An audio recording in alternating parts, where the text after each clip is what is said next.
Jadi kalau kita mendengar firman pengajaran tentang Galatia 5 itu, Galatia 6, ya, kan judulnya tolong menolong, jangan sesat. Allah tidak membiarkan dirinya dipermainkan. Apa yang ditabur orang itu juga yang dituai. Catatannya, yang menyelamatkan kita itu hanya Roh. Jadi kan contohnya kita punya daging-daging itu, oke? Bagaimana caranya supaya kita tidak mengikuti keinginan daging? Karena keinginan daging itu ada di dalam diri kita. Kita ikutin saja keinginan Roh, maka kita tidak mengikuti keinginan daging. Jadi mengikuti keinginan Roh, maka kita tidak mengikuti keinginan daging. Roh itu kan dia berdoa. Roh itu yang menulis firman. Roh itu yang berkata-kata, ikutin aja. Dia itu hanya nyaman di tempat pujian penyembahan. Kalau baru percaya Yesus, terima Yesus, mengalami kelahiran baru, dia masih setengah-setengah, mungkin masih mengikuti cara lama, ya, cara lama. Ikutin aja keinginan roh. Jadi seperti itu, maka kita tidak mengikuti keinginan daging. Jadi coba kita baca lagi, binasanya itu dari daging, selamatnya dari roh. Jadi biar jelas ya. Coba kita Galatia, oke. Galatia 6 kan? Galatia 6. Iya, itu ya.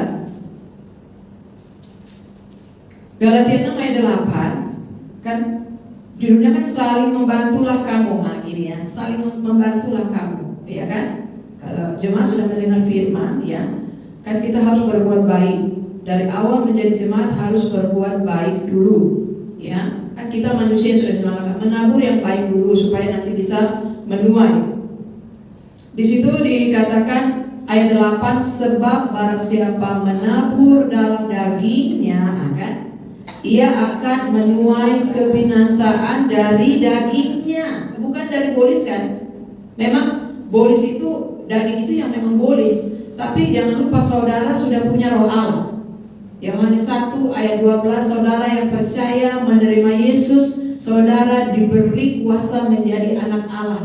Saudara yang percaya tidak akan dibinasakan, akan diselamatkan. Roma 10 ayat 90, barang siapa percaya dan mengaku Yesus Kristus adalah Tuhan akan diselamatkan. Ya, jadi akan diselamatkan.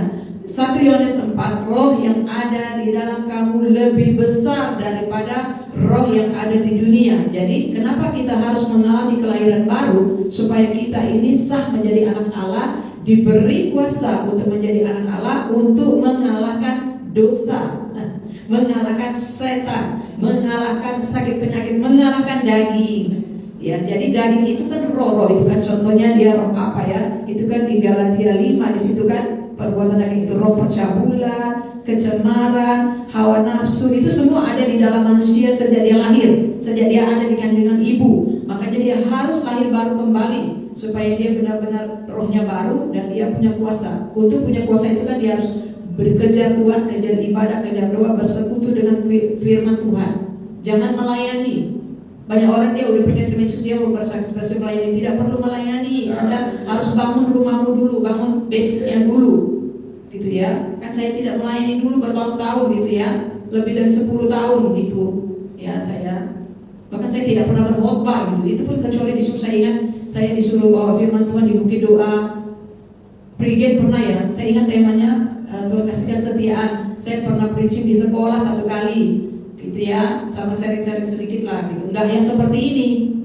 Yang seperti ini tuh ya 20 tahun setelah saya percaya terima Yesus baru saya seperti ini. Itu pun karena disuruh ya, nanti rohani kita kuat. Jadi menuai kebinasaan dari dagingnya. Ya, jadi bukan dari orang lain. Kita tidak bisa salahkan siapa-siapa. Jadi kita harus mengikuti keinginan roh, ya kan? Karena di situ dikatakan, tetapi barang siapa menabur dalam roh, ia akan menuai hidup yang kekal dari roh itu, kan? Barang siapa menabur dalam dagingnya, ia akan menuai kebinasaan dari dagingnya, dari daging saya, dari daging saudara. Ya, dan kemudian ia akan menuai hidup yang kekal dari roh. Ini preaching untuk yang sudah lahir baru. Yang udah lahir baru, sudah setia ibadah, tapi belum total, supaya fokus total mendengar apa kata Roh. Yang belum lahir baru seperti Bapak Gembala tadi, Anda harus cinta Tuhan sampai Anda mengalami Tuhan